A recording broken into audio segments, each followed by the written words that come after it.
Ropp gang, what up? What is up? What is up? What is up? Appreciate everyone coming in here, join the live stream. Sorry I wasn't live during the game. I had to go to a birthday party. My girlfriend's friend and their daughter, and my daughter's friend is just had her one. She just turned one. So we had to go and spend some time with them. And so that's why we're just doing a post-game show today. So, but we had some fun. It was over at the Myrtle Beach State Park, and it was enjoyable. It was nice. It's been a nice sunny day. It's hot out there today, but I got to watch some. I was watching the game, so don't worry. I was tuning in still while we were still there. But it's probably, I think a lot of people are probably going to say, well, the issue is, it was not I'm sure that there were some people in here are going to be negative. There might be some people who are going to be positive. Like Marcus Cash said, that's progress. Again, if this team, I think first off, I want to say this: we scored 33 points against the Raiders, 33 points or 36 points against the Raiders, right? 36. Then we go out there and we score 34 points or 24 points against this Bengals team that is 0-3, who I don't think is as good as their record shows. I think this team's actually better than an 0-3 team. I still think that Cincinnati is a team that's a playoff contender. Even though that they started off 0-3, I don't think their record represents that team very well. They also are going through injury purgatory through their with their team, right? So I think that,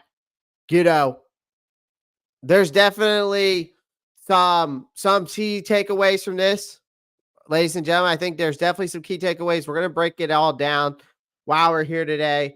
And while we're on here, and guys, I did put the link into this, to this live stream. So guys, if you want to come in, you got your thoughts, you want to say what you think, say what you want to say.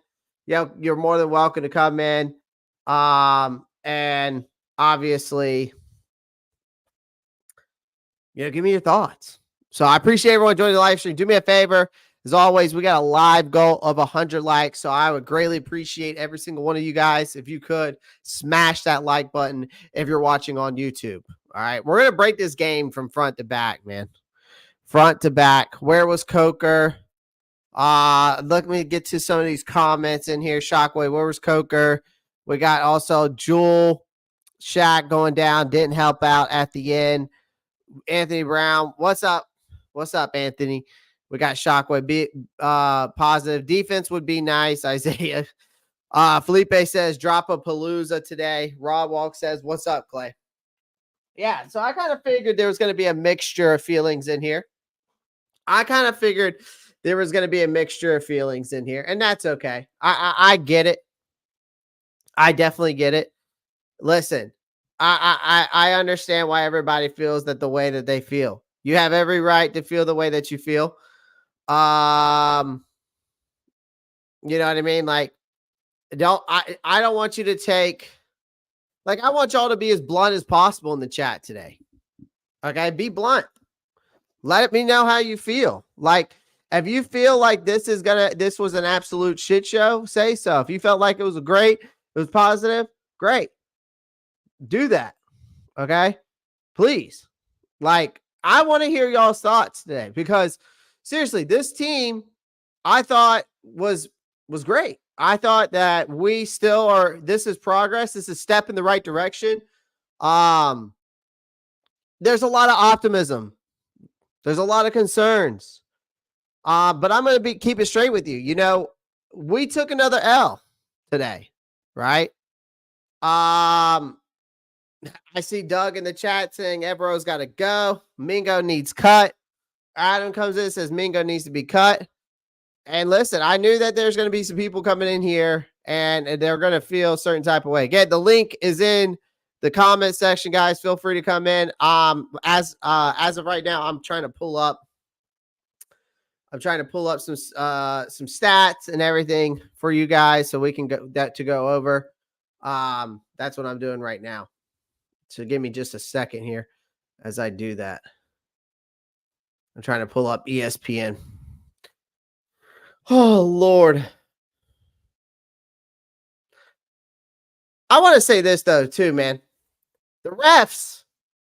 Can we get some less calls our way? The refs were making some terrible calls out there. I will say that too. Like the refereeing this year, and it wasn't just in this game. It's been in all games across the NFL. Have made some BS calls across the NFL. It definitely has been rough in that department. I'm just going to be honest. All right, give me a second here.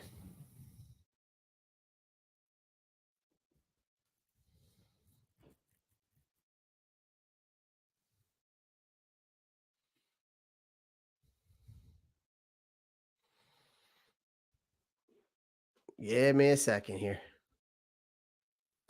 I don't need that. I need this. Trying to get these stats up for you guys.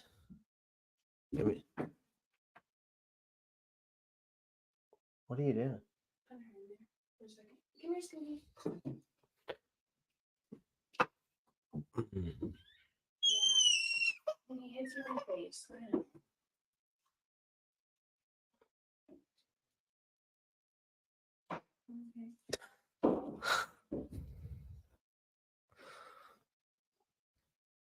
Yeah, can you go see it for a second?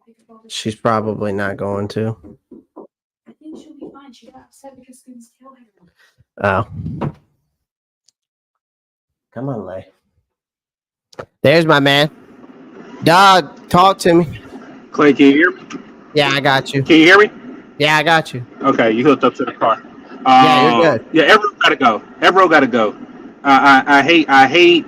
You know, we have this spoilness or this pedigree towards our takes, but Evero has to go. Outside of the 4 quarterbacks that we have played so far, only one was not able to dial up our defense, and that's Gardner Minshew. You look at Derek Carr, you look at Justin Herbert, and you look at Joe Burrow.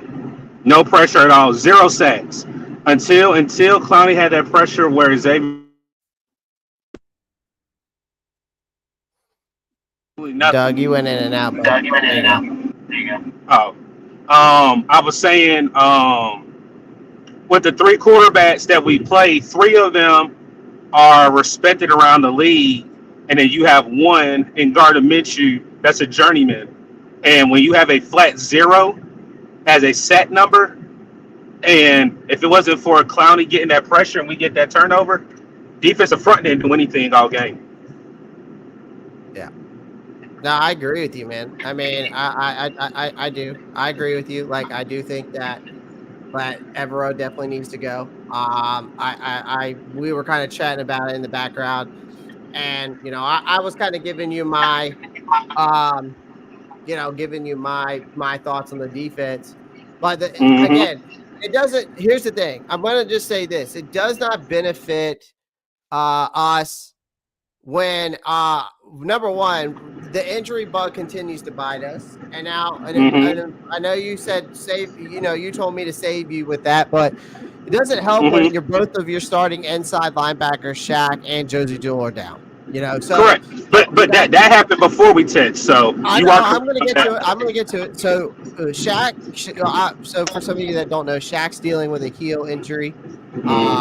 Jewell's hamstring is acting up. I don't know what's up in the NFL this year with these hamstring injuries. It ain't just the Carolina Panthers that are dealing with hamstring injuries. It's all across the league. So linebackers already paper thin. So either of these guys are out long term. It's going to get real ugly. And then we saw a fallout late in the game when the Bengals are running the ball. Trevor Wallace is going to have to step up. You're asking him to fill these shoes like he's trying to fix a flat tire with duct tape. I mean, that's what you're doing. Like, I wouldn't be shocked when Carolina starts grabbing new bodies off the street just to fill out the depth chart because it's that bad. And another thing is we need to talk about the run defense because there is none. The Bengals were 28th in the NFL and running the football this year. And then the Bengals had 11 rushing yards at halftime. And then somehow they ended up the day with 141 rushing yards. That's a joke. Chase Brown gashed him in the third quarter. From that point on, all they did was lean on our D-line. And our D-line was like a drunk guy leaning on a bar stool. That's what they were. Like the loss of the inside linebackers didn't help. But even before that, this run defense was soft as baby shit. And they couldn't get any push up front. They allowed the Bengals to chew up yardage when it mattered the most. And if they don't figure out how to plug these gaps, teams are just going to continue to steamroll this defense week in and week out, no matter if we're scoring 24 points, 36 points. That's a fact. I mean, for me, really, because I wanted to text you whenever we were talking. It's no longer Bryce. So what's the excuse now? That's what I really wanted to tell. That's what I really wanted to text you. No, I wouldn't say that. I wouldn't say that it's it's no longer the offense. It ain't. I would not even say Bryce. Like Bryce. The whole Bryce controversy, I think, everybody is done. Like, we know what he is. He is no longer. There's no reason to talk about him. That's the. You're muted. You're muted right now, Doug. Oh, there you go. Muted. You're good. Okay. Now you're good now. I really need to understand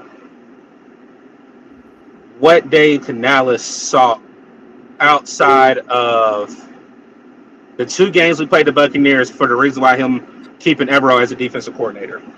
I understand that we stopped him. He had to coach against him. His schemes are great. But outside of those two games, what else did you see? There's really nothing else. Like, the run defense last year is just as worse this year. Then you have DB that's injured. You have an Ashawn Robinson that's hobbling on one leg. Then you have these rotational pieces that are not starters that have to start now because of the injury bug. I mean, yeah, but I think another thing too, though, Go ahead. Finish what you're saying. No, I would say it wasn't too hard to watch today. I'm not gonna lie to you. Was I frustrated? Was I frustrated with certain play calls? Absolutely. Sure. Absolutely. But at the same time, it's like, oh, well, why did you do this? Or then I look at the personnel, the draft picks. I look at where we spent the money. Like, the trenches is where you win at. And that's one thing that when you look at Carolina's defenses, we had trenches on both sides. It didn't matter who your DBs were. And that's where we're faltering at now. You have known names in the DB room, but people have to understand the trenches and your back four go hand in hand. Your back four can get coverage sacks. If you look at all those sacks.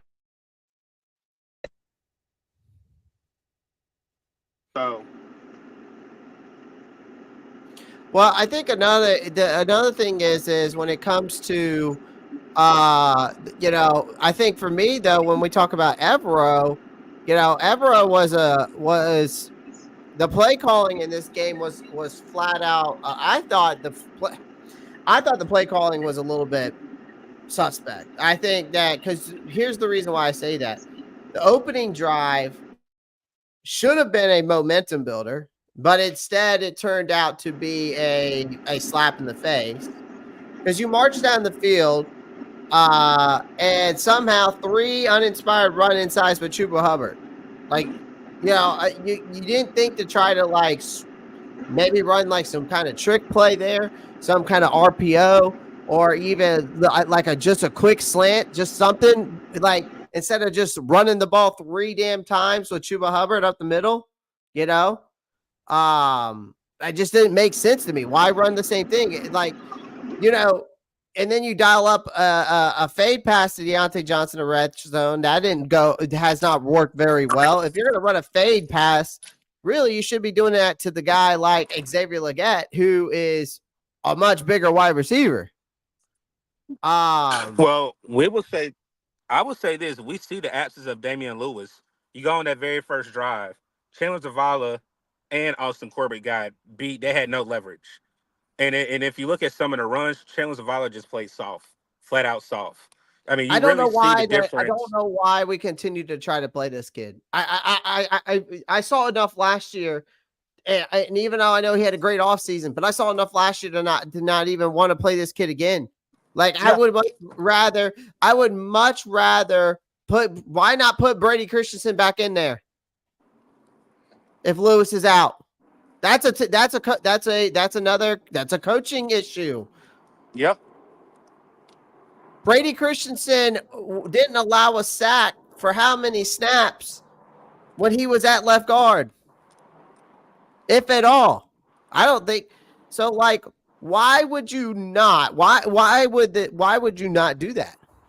I'm actually ready for the PFF grades to come out to see how Chandler Zavala played for an overall game. Right. Like, and then, and here was another thing. Like, let's not forget, like that fake punt on 4th and 3 on the third quarter, I thought I liked it because it was ballsy. And it would have worked out if it was perfectly executed, if someone would have just held on to the football. Like a But, Jordan Matthews. yeah. But, again, you get these scrubs that everybody just thinks that in the offseason, again, I'm done with the offseason hypes. So just save them for me next year. Just save them for me next year. Like, everyone just stop giving me all this hype for next year, this offseason hype. Because, again, you can't coach this kind of recklessness and expect to win and except maybe against the worst teams in the league. And again, the Bengals aren't one of them. They might have been 0-3 coming into this game, but they're still, in my opinion, a playoff contender. I mean, they do this every year. So it's like you had a chance to put the team 0-4, which you would have ruined their playoff chances, probably. And you could have also put yourself in a 2-2 position in the NFC South, which would have put you second in the basically tied for second in the NFC South, if I'm not mistaken at this point. Yeah. Those missed opportunities.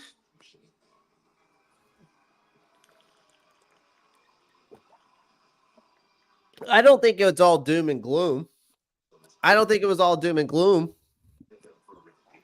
I don't think it was all doom and gloom, but it was also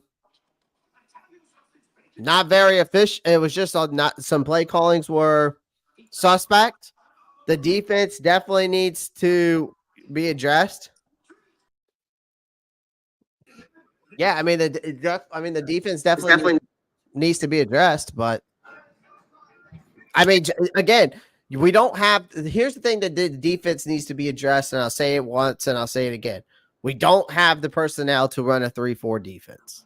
It just does not work. And again, I think until we move this defense back to the 4-3, it's still going to be suspect. Like and here's the thing. Our corners, I think our corner room's set. And once Dane Jackson comes back, which I think he's going to take over Troy Hill's position. I think they move Dane Jackson to Troy Hill position, and they'll keep Mike Jack on the outside. I think you've got the future of your corner room right there between Mike Jack and Dane Jackson and J.C. Horn. Well, so some of those PI calls were definitely very.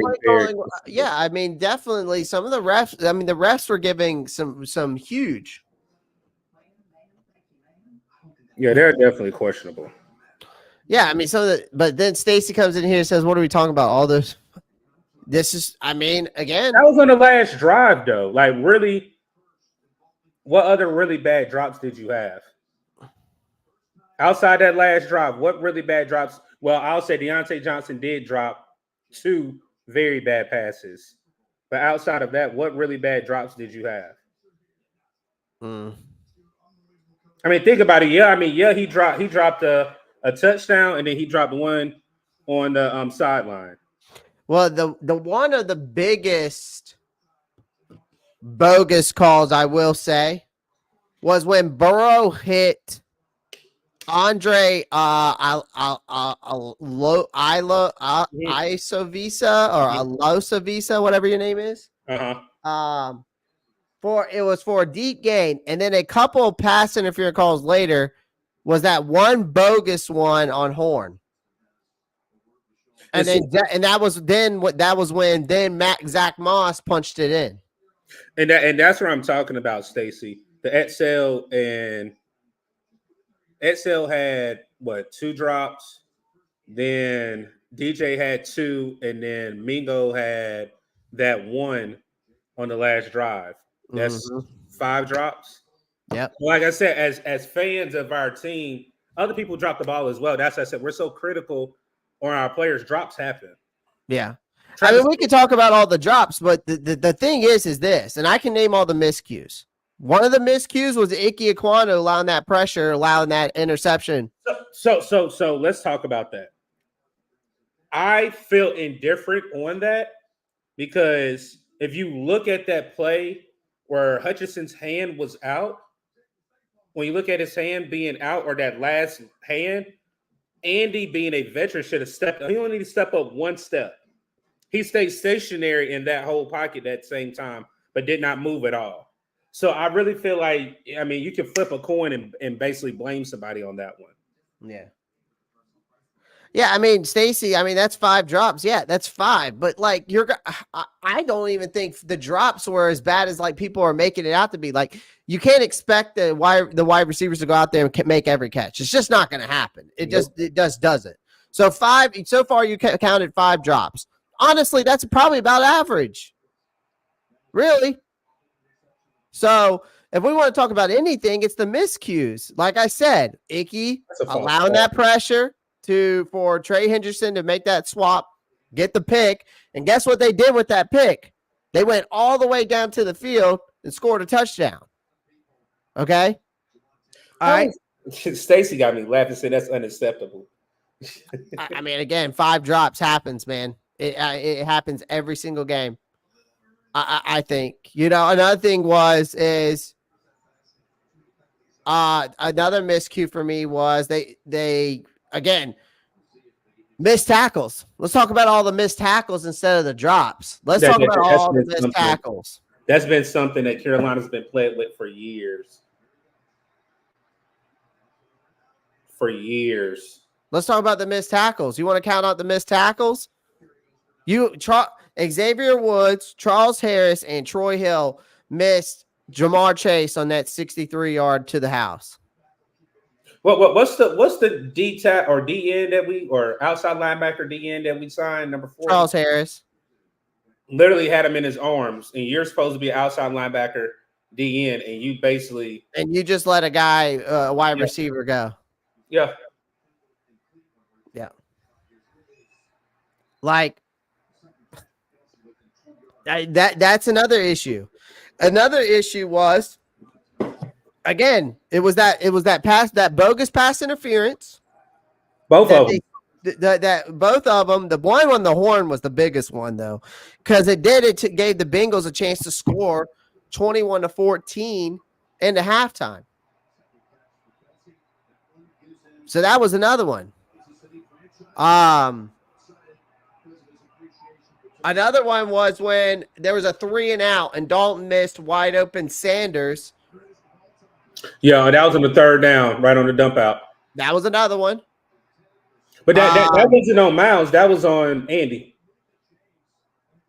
If you look back at it, Andy threw the ball at the wrong. It wasn't the ball didn't even hit Miles Sanders' hands. Mm-hmm. That Yeah, was. you're right. You're right. You're right. I mean, like I said, we're literally about to go down the list again. It was just bad execution, young team, and it was at critical downs that we needed it. It wasn't in the beginning of the downs. Most of these drops are on either second or third down. Yep. But Yeah. one thing I will say is, if I'm not mistaken, we didn't give up a sack today. We may give up pressure. We didn't give up any sacks. 0 sacks by the defense Yeah. for Cincinnati. They had 0 sacks. They had 8 PDs, 2 quarterback hits. That's it. I mean, on our end, they had no tackles for a loss either, which is crazy. They had 70 total tackles, 41 to our 72 to 43. This is honestly, when you look at this game, though, this is a game we should have won.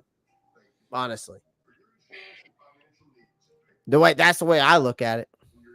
I'm not mad at it. Like, the loss, like I said, I mean, you can watch Oh, it. and that was Felipe Franks, by the way, that dropped that Yeah. fake punt. That was not Jordan Matthews. It was No, you made the comment saying that if somebody could catch the ball, and I already knew it was Felipe Franks. I'm saying if Jordan Matthews was yeah. I mean, we cut Jordan Matthews to keep Felipe Franks on the squad. That's the reason I made that point. I mean, but let's all right. So let's move on from the negative. All right, let's just move on from the negative because we already have talked about the run defense, the miscues, the missed tackles, the drops. Mm-hmm. Let's move on to the positive. First thing I want to say, his bag. Huh? I know that. Chuba Hubbard would get his bag. What'd you say? Chuba Hubbard would get his bag. Oh, for sure. Again, I told y'all last week. I'll tell you again. Put respect on his name. Also, put some respect on your first round pick's name too. By the way. But see, Clay, this is the thing where I'm not shocked. Behind a porous offensive line last year with rotational pieces and rotational chairs or musical chairs at the guard position, he was less than 50 yards from 1,000 last year. Behind his offensive line, and with the change of quarterback, he's had back-to-back games with 100 yards and looked explosive. And then this is the thing for me, as you look at the average per carry, look at him and Miles Sanders, 5 yards per carry. You can't ask anything more. Yeah, I mean, once again, Deontay Johnson proves everybody wrong that he's a wide receiver 1 in the NFL, because at least he came to play because he was the bright spot on this team. He was nursing a groin injury, but then he comes out there, catches 7 catches for 83 yards and a touchdown. Dalton barely missed him on a couple of deep shots that could have shifted the game entirely, but Johnson also dropped, I think, 2 of them. But a solid performance overall for him because he's clearly the number 1 receiver. It's not even close. Well, I would say this. We need to get the value that we need to get out of Jonathan Mingo. He looked good, but we're not utilizing him like we should the way that we traded up for him. I know that's 2 different coaching staffs, but at the same time, Jonathan Mingo has to show something. I'm gonna be honest with you, Doug. I'm out on Mingo. Seen enough. Steve Smith can keep working with him. The guy's another Terrace Marshall Jr. He's another Terrace Marshall Jr. I've seen more out of Xavier Legette than I have Jonathan Mingo already. So I'm gonna throw the question out there then, since you said it. Do you think we should have kept TMJ and then cut Jonathan Mingo? No, I still think that you still should have given him the chance. And I think he's gotten the chance, but he got the first down. That's bullcrap. Why is Rashid Rice out? He got carted off. He might be done. He might be done. Damn. Well, there goes some fantasy points. Yeah, all day. I ain't even gonna. You better hush, Doug. You better hush. I ain't even gonna say that. You better, you better shut up. I ain't saying one word because You I'm better doing hush it good. up. I'm doing good. I ain't saying one word. Yeah, let's talk about again. Well, since we're on the Jonathan Mingo thing, here's the thing.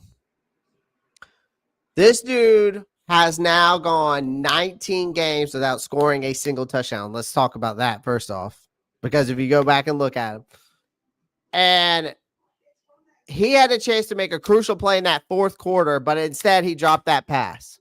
Yeah, that should put have it been right caught. in the hands. No, nobody was around him. Like Which at least for about 2 yards. Huge drive killer. Yeah. Right. And you could tell Dalton was livid all over his face, even though he didn't show it. But you could tell on his face he was pissed because, again, Mingo has yet to impress me. He got the same, again, Mingo got the same draft analysts the same way. He was supposed to be this AJ Brown, DK Metcalf-esque type of guy, the same way Leggett has been. And again, at this point, he's just inexperienced. He's been around. He's already been here for 2 years. He knows how to catch a ball when it hits his hands, but yet we're here still waiting for the light bulb to go off on this kid's head. And he's becoming harder for me to justify it, to keeping him on the field with performances. But when you ask that question, should I kept TMJ or Jonathan Mingo? I needed to see more. I wanted to see what Mingo had. Mingo's younger. Mingo's been I was giving Mingo the benefit of the doubt off of last year. Mm-hmm. And then he goes out there and just does this again. I gotta, again, I got to say it. It's been 4 games and you've had chances and you're just not, it's not like it's not like this is the Frank Wright offense and guys aren't getting put on the field.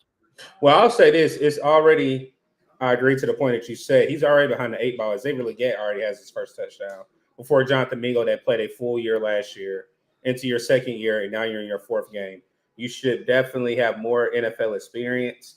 I know that doesn't mean anything because we do have rookies that can come in and make a instant impact, but I would at least think Jonathan Mingo will at least hang a 1 touchdown up right now.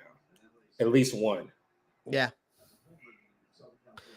And again, it's so again, and actually, you know what? I know I said I wanted to move on from the negatives, but there is one more thing I want to talk about, and it's the pass rush.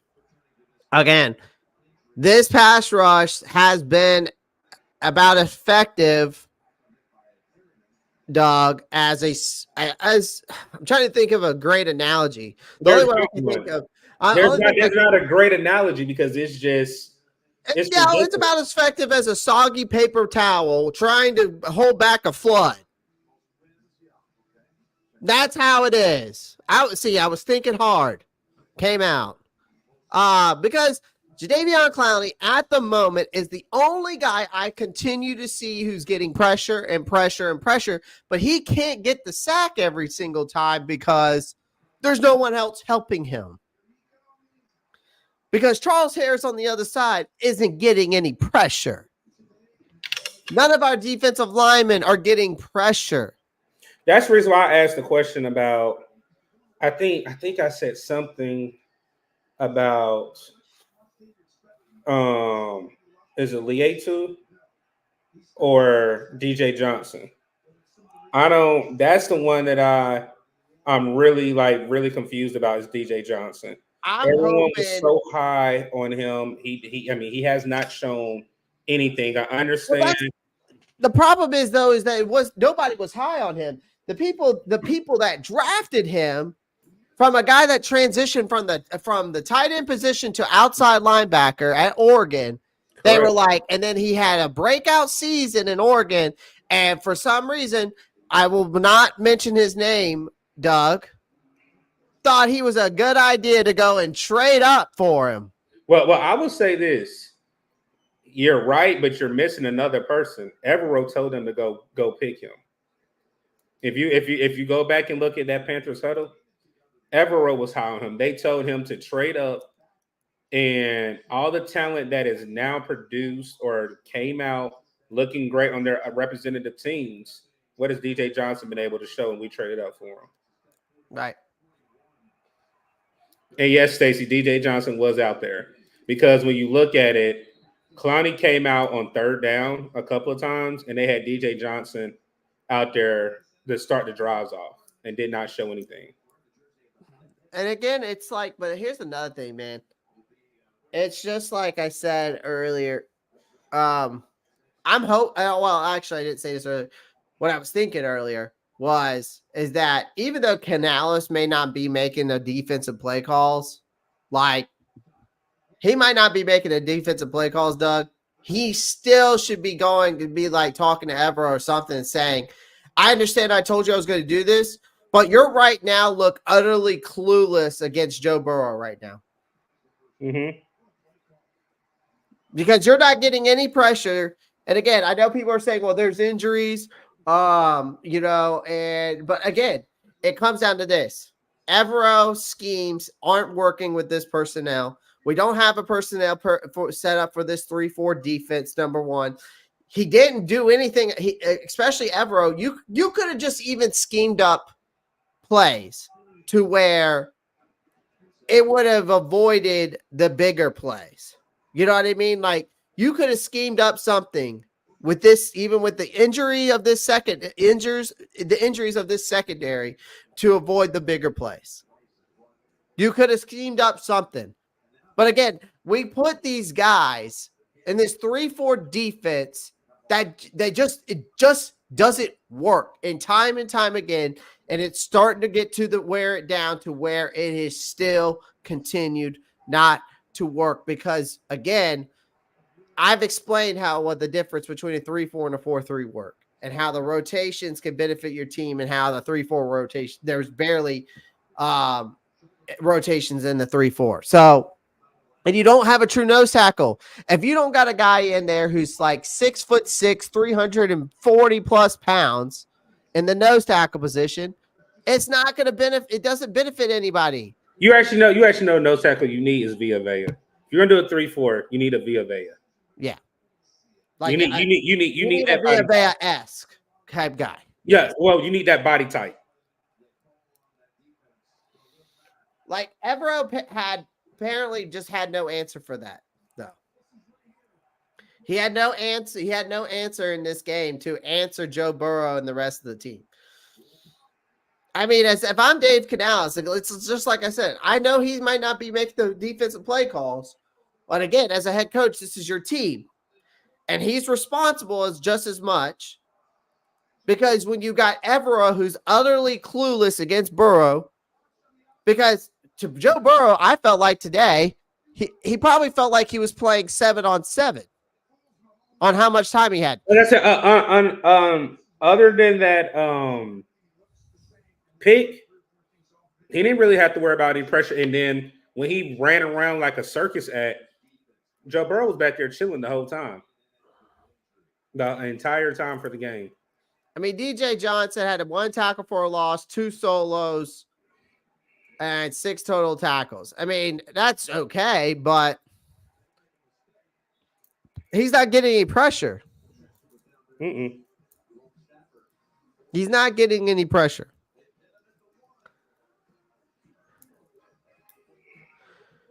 None of these guys are getting pressure, man.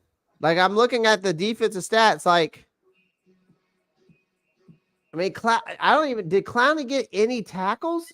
Like, was he even on the field? Because I don't even see it. Yeah, you know, Clowney was on the field. Clowney was on there. I know he's on the field, but his name's not even on the list. Well, there you go. Not even on the list. Yeah, he's not even here. So, again, hopefully we got a DJ Wandu coming, and now we got to hope for a guy coming off a hamstring. What was it? A torn quad? Barely having any meat on the bone. to come back and hopefully have the same season he had with the Minnesota Vikings right now, which their defense looks like a top 10 defense in the NFL. And a former quarterback of the Carolina Panthers who is lighting it up right now. Who? Sam Darnold. Hold on. What did you say about Sam, the corner? No, I was saying that the defense at the Vikings is top 10. Oh, yeah. That's what I said. Oh, yeah. Yeah. Dixon says Bastards does not exist. Clowney looks 60 out there. It's bad. It's bad. But again, I will say this, and all right, so now I'm done with all the negatives. I'm going to try to be a little bit positive. I got to give Dalton his credit, man. I got to give Dalton his credit. Absolute. I mean, he deserves all the credit for this offense the way it looks right now. He still got whoa. I gotta give our head coach and offensive coordinator and Andy Dalton. Yeah, you do too. I mean, you can say what you want about Andy Dalton, but the guy's still playing well enough to win. Like, he's not flashy, he's not the future, but at least he's not a problem. Doug, yeah. At least he's not a problem. Like, Dalton was aggressive. He's accurate. Honestly, the only reason the Panthers were even close in this game is you got to give the guy, because he finished with 25 completions on 40 attempts for over 220 yards, 2 touchdowns, and he had that one unlucky interception that came off of the Icky allowing that pressure. You still see you being negative because I keep telling you I don't blame that on Icky. But why? No, I mean, you have to, because Hendrick said if you watch the play, beat him, dude. He beat him. But where I'm saying is, if we go back and look at the play, how many seconds was he in that pocket? He was in that pocket for a long time. You see what I'm saying? I have to go back and watch the play again. Sure. Let me see if they got it on Twitter. They probably do. But again, let me continue to say what I was going to say. Okay. His passer rating, though, he had an 83.3 passer rating. So you can argue he should have stepped up in the pocket on that pick. So I will say that, Doug, he should have stepped up in the pocket on that pick, like from the Hendrickson thing. He should have stepped up more. But I mean, he couldn't have predicted that pressure coming from right behind him. That's a fact. So I will say that. All right. But at the end of the day, Dalton gave this team every chance to come back in it. Everything he had. And if a few more passes were caught in that first drive, hadn't it turned into a shit show, he might be 2-0 as a starter. Again, and another person I want to talk about is everybody's talking about the drops, man. They're just okay. Hold on. Never saw Hendrickson. Another. Here, I'm about to send it to you. Check your Twitter. Yeah, I got it. All right. Share direct message. Let's see.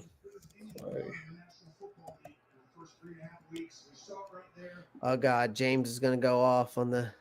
No, not him. You already know who he's talking about. Not him. You already know what's going down on Tuesday. Hey, at least it's not me. But it might be back-to-back weeks because James and Smitty play each other Thursday. So yeah, I just sent it to him. But if you look at that pocket, he could have stepped up. Nobody will be even close. Yeah, let me see it. There it is. All right, let me see this. Panthers 3 for 4 on third. You see? Hold on. You might if you got slow the speed down.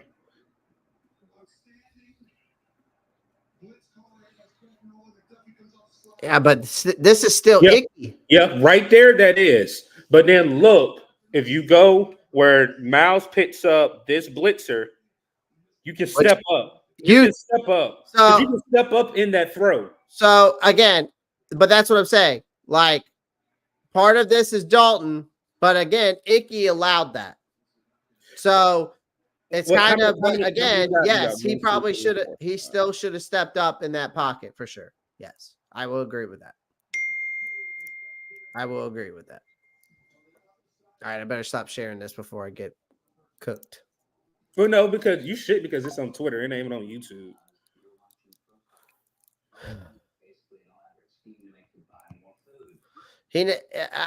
Again, he didn't see Hendrickson on that play, but He didn't. Yeah, I do believe you got to step up in that play, but it's kind of hard for him to do so as well when you got that guy coming, not knowing if Miles Sanders is going to block him correctly. Because really, you can't trust Miles Sanders when it comes to blocking. Miles Sanders has been beat on a couple of pressures here and there. Yeah, I mean, again, I will say though, compared to what we've seen, the running backs blocking have gotten better. Chuba's has gotten better. Again, I'm still iffy on Miles. Yeah, for sure. Well, I would tell you this, Dixon. Pump your brakes. I think people need to pump the brakes on the Brooks thing. Like I said, I mean, he's cutting and running, but that's the reason I said we got to take the fandom out of these players. He's not a one-trick pony or coming in 1 year and do X, Y, and Z. This is your future back of the future, regardless of what we do with Chuba. Yeah. Even if Jonathan Brooks is 100% next year, he will be the future back, and him and Chuba switch roles. I bet you could get Chuba Hubbard for the same contract, Miles Sanders. I bet you could keep him for the same contract. That's too rich. That's too rich. Yeah, but you're going to have to pay him that. You're going to have to pay him that.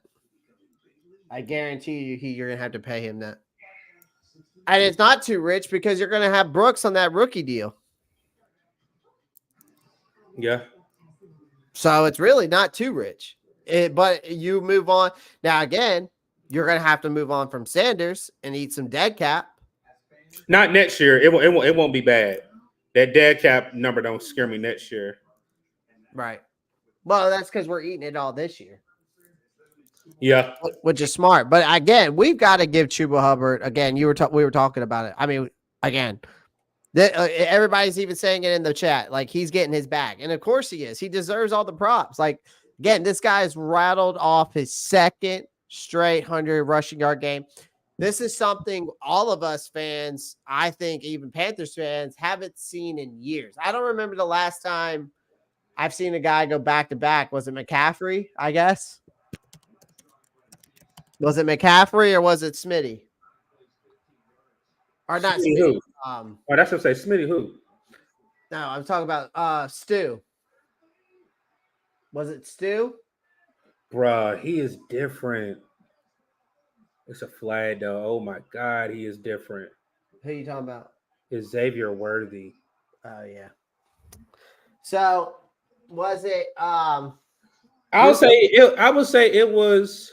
Was it McCaffrey? You would say McCaffrey, but we've never had a double trouble since we had Jay Stu and D'Lo. Yeah, but I'm talking about a guy to rattle off second straight, like back-to-back 100 yard. For sure, it's Chris McCaffrey. Okay. Right. Okay, I just want to make sure. But again, 18 times, right? 104 yards.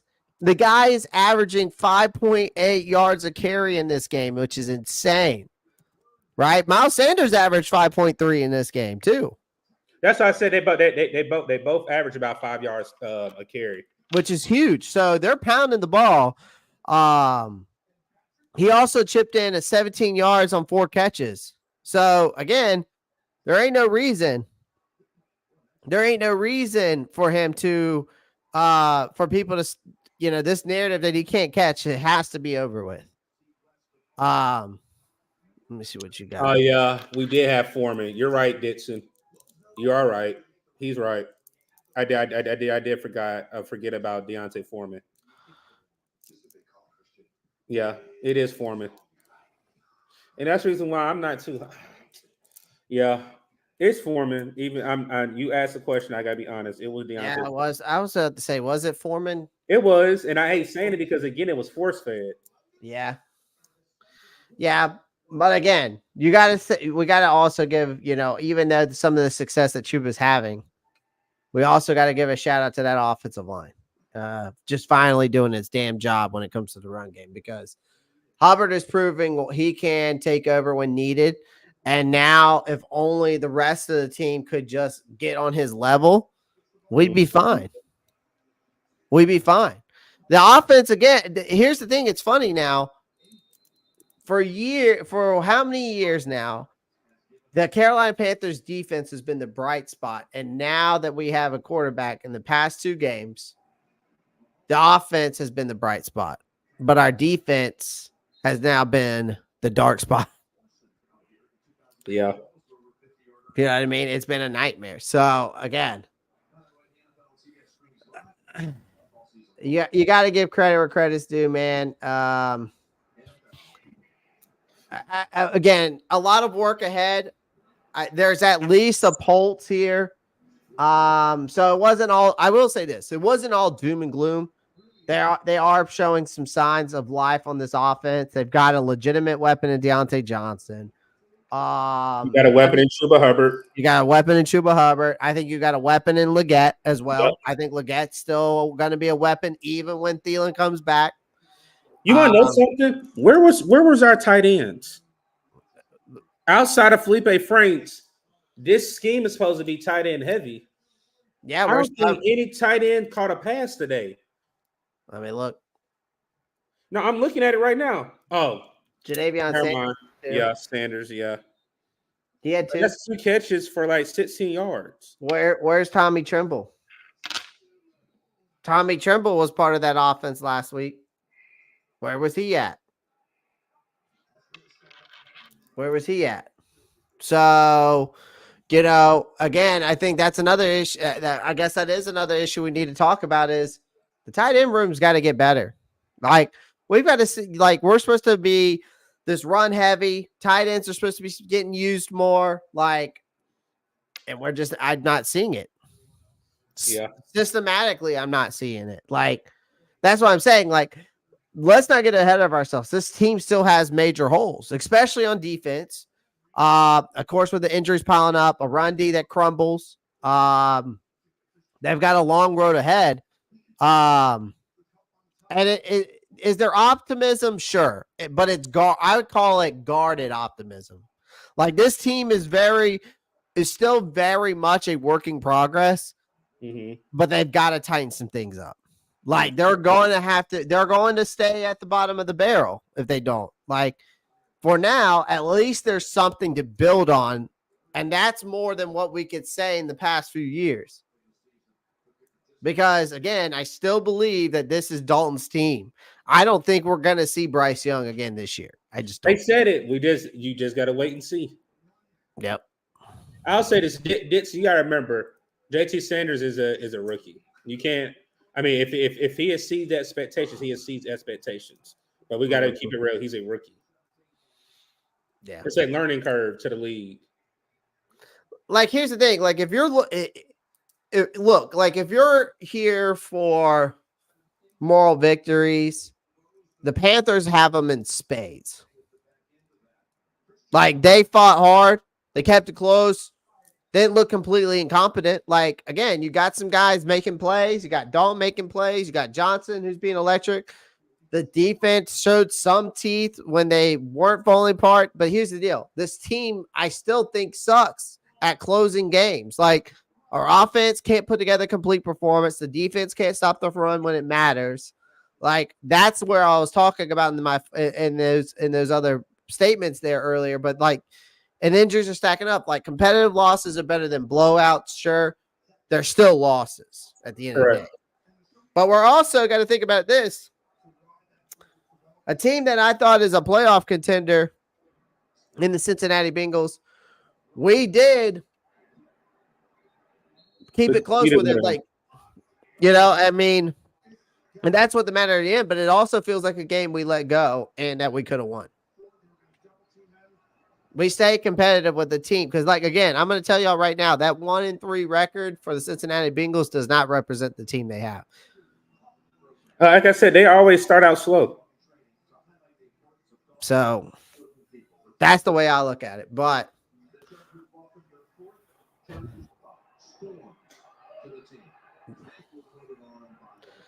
up next is a trip to Chicago, though. Another old stomping grounds for Andy Dalton. It's going to be another tough game unless the defense miraculously learns how to tackle, cover receivers. It could be a defensive game, period. Yeah. I mean, efficiency alone isn't going to cut it. This game is going to be a brutal reminder of that. I think Dalton is doing his part. The Panthers are, again, I still think that the Panthers are in some deep shit with some certain things. Like, I think everybody in this chat, everybody watching, do me a favor, adjust your expectations accordingly. Adjust your expectations accordingly. So, Horn, I see what you said. Horn's been doing good all year with the matchups he's had. So, yeah, I think Horn versus DJ Moore will be pretty interesting. Again, this is and I think the Chicago games, it's a chance for Carolina to prove whether they can get their heads out of their asses or fall 1-4. You know, I mean, just look at it. Jamar Chase nor T. Higgins, even though it was looking like it, nobody went over 100 yards. So I'm good. Yeah, and Dixon, I think you're right too. Like, we put up 24 points against the Bears, we win that game. If we put 24 points up against the Bears, we win that game. But Evero is going to have to make some adjustments, man, to this defense. Again, that's what it's going to come down to, and the personnel we got. Doug, give me your final thoughts. I know you got to get out of here. We just live to see another day. That would be my thought for right now. Nothing major. I understand people are like, what you mean? You know, the Shaq injury, and you did lose Josie Jewell right now, but you saw growth. You saw growth in Chuba Hubbard keeping that train rolling. You saw your first round pick with Xavier Leggett. DBs look pretty good. Mike Jackson did have an up and down day again. Like I said, I mean, I you do see a little bit of positives throughout the game, but I'm looking for growth and competitiveness because, again, Rome wasn't built in 1 year, and I do think we're treading in the right way. We just have to cautiously be patient. I know Panther fans are tired of hearing patience, but again, I like what I'm seeing. It was a competitive game. It really went down really to the last drive, and that's the type of game that you want.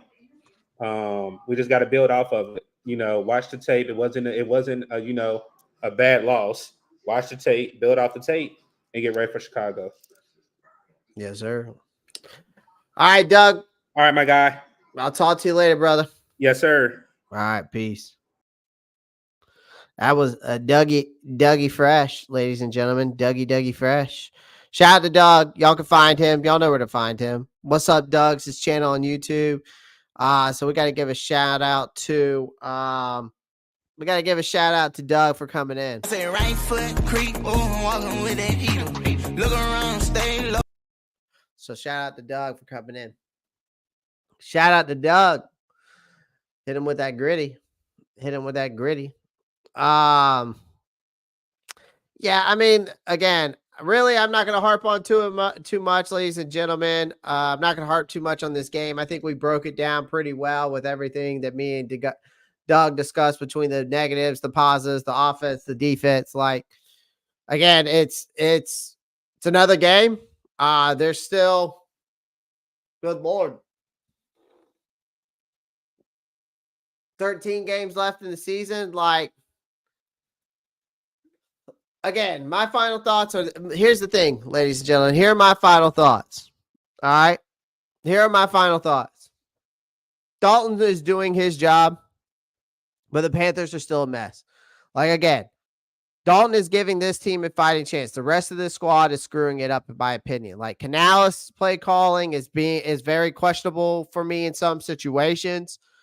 I think Evero's defense right now can't stop a nosebleed. The 3-4 defense just does not work with this personnel. It's time to go back to the 4-3 or some other defense.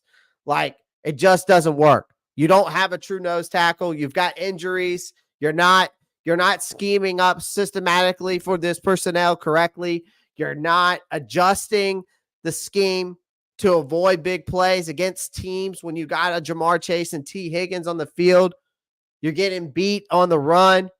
Again, that Evero right now to me is suspect.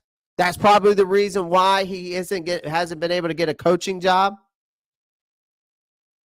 That's probably the reason why he didn't get a head coaching job this offseason. And that's why he probably took this job back. Right?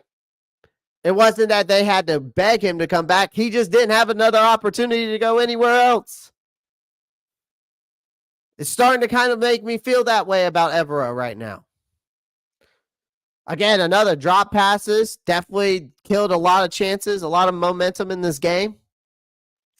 Again, if this dumpster fire does not get cleaned up fast, we're going to be looking at a painful, long season once again, ladies and gentlemen. Now it's on to Chicago. Okay? That's what I'm saying, Stacey. We don't. That's what I was saying. But now it's on to Chicago. The defense has to be better. Dalton, again, I think is going to be left trying to is still going to be, doing his thing, doing his job. Again, we looked competitive in this game, but we're still losing. We lost. Like 1-3 is 1-3. No sugarcoating that. There's some hope with players like Deontay Johnson. The offense showing flashes. I will give it that. Chuba Hubbard, Xavier Legette. But that doesn't change the fact that this team is still a hot mess with a lot of work ahead. So, again, we'll see. We'll discuss more about this tomorrow. We'll definitely discuss more about this game probably tomorrow. I'll go live tomorrow. Y'all know me. I go live every afternoon, 12 p.m. EST normally. So, maybe, or I might do a morning stream tomorrow. We'll see. I haven't decided yet, but I'm going to go spend some time with my family. So I appreciate everyone joining the live stream. Do me a favor, smash that like button, hit the subscribe button. That's all I ask. So appreciate everyone. Again, 3 things, guys. Love you guys. Appreciate y'all showing all that love and support. Again, like and subscribe. And again, 3 things. Love you guys. Have fun. Be safe. Keep pounding. I'm out. Peace.